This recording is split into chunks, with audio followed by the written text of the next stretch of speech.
ഷാരോൺ, നീ അറിയുന്നുണ്ടോ? നീ ജീവന തുല്യം സ്നേഹിക്കുകയും നിന്റെ ജീവനെടുക്കുകയും ചെയ്ത പ്രണയിനിക്ക് നീതിന്യായ പീഠം വധശിക്ഷ വിധിച്ചിരിക്കുന്നു. ഒരുമിച്ചുള്ള ജീവിതം സദാ സ്വപ്നം കണ്ട് നിന്റെ കരൾ കിനാവായി നീ കണക്ക് കൂട്ടിയവൾ കരളടക്കമുള്ള ആന്തരികാവയവങ്ങളെല്ലാം ദ്രവിച്ചില്ലാതാക്കുന്ന മട്ടിൽ നിനക്ക് വിഷക്കഷായമേകി ഭൂമിയിൽ നിന്ന് തന്നെ അന്യമാക്കുമെന്ന് നീ ഒരു വേളയെങ്കിലും വിചാരിച്ചിരുന്നുവോ?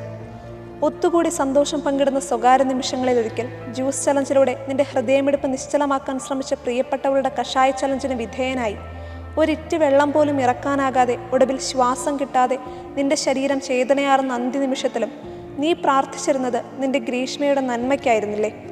മൂർച്ചേറിയ വാദപ്രതിവാദങ്ങൾക്ക് ശേഷം ഇന്നലെ നിന്റെ വാവയ്ക്ക് ബഹുമാനപ്പെട്ട നീതിപീഠം തൂക്കുകയർ ശിക്ഷ വിധിച്ചപ്പോൾ കോടതി മുറിയിലും പിന്നീട് പുറത്തും ഉള്ളു പൊട്ടിക്കറിഞ്ഞ സ്നേഹനിധിയായ നിന്റെ അമ്മയുടെ ലാവച്ചൂടുള്ള കണ്ണീരൊഴുക്ക് നീ അകലങ്ങളിലിരുന്ന് കാണുന്നുണ്ടോ?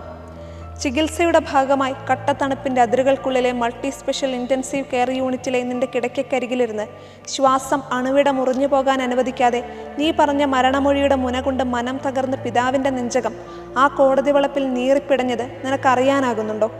കൂടപ്പിറപ്പിൻ്റെ കരുതലും കൂട്ടുകാരൻ്റെ ചേർത്ത് പിടിക്കലും ഒരുപോലെ ഇഴയാർന്ന നിന്റെ സഹോദരൻ്റെ ചങ്ക് കലങ്ങിയാർത്ത ഉള്ളിലെ തീരാ നിലവിളി നീ കേൾക്കുന്നുണ്ടോ? പരിശുദ്ധ പ്രണയത്തിന്റെ വിശിഷ്ട പരമ്പരകളാൽ സമൃദ്ധമായ സമൂഹത്തിൽ പ്രണയപ്പകകൾ വല്ലാതെ പലയിടത്തും തീനാവുകൾ നീട്ടി അർമാദിക്കുമ്പോഴാണ് ദൈവത്തിന്റെ നാടെന്ന സവിശേഷ വിശേഷണ പെരുമ്പറ കൊട്ടിഘോഷിക്കുന്ന സംസ്ഥാനത്തിന്റെ തെക്കേ അറ്റത്ത് കളനാശിനി കലർത്തിയ കഷായം കുടിച്ച് ഒരു യുവ കാമുകൻ എന്നേക്കുമായി ഇല്ലാതായത്. വ്യാജപ്രണയത്തിന്റെ തട്ടുകേട് തിരിച്ചറിയാനാകാതെ ആ 22-കാരൻ വിഷക്കഷായം കാലുഷ്യമേതുമില്ലാതെ നുകർന്നതിന് കാരണക്കാരി അയാളുടെ കാമുകിയും.